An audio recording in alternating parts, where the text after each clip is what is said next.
have been noticing more and more that there is revisionist history going around about the Japanese theatre of World War II. On the face of it, my stance is that any loss of life is unacceptable, but the reality was it was a world war. And people need to understand the sheer brutality of the Imperial Japanese. In Imperial Japanese culture, it was more honourable to die while fighting than to surrender. The greatest honour was to die in battle, and the greatest dishonour was to surrender. And the reality is, the Japanese fought to the bitter end and would never surrender, even as they were losing their islands in what can only be described as an island hopping situation, where the Americans had to make hard-fought landing after hard-fought landing on small islands that were heavily fortified, and they suffered immense losses doing so, as did the Chinese. And the closer the Americans got to the mainland, the more ferocious the resistance and the defence was.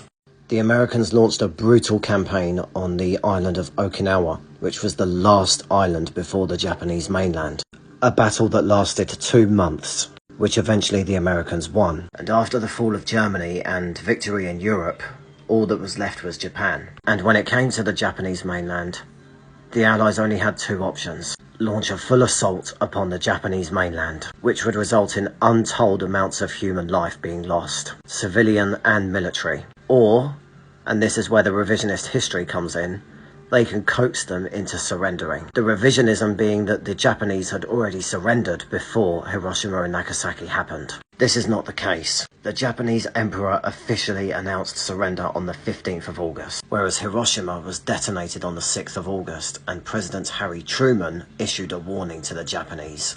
After Hiroshima happened, President Harry Truman demanded that the Japanese emperor surrender. There was no response, so they detonated another one on the 9th of August, this time over Nagasaki. It's also worth mentioning that on the 8th of August, the Soviet Union began invading Japan, more specifically Chinese-occupied Manchuria. And it was only after this that the Japanese emperor formally declared surrender.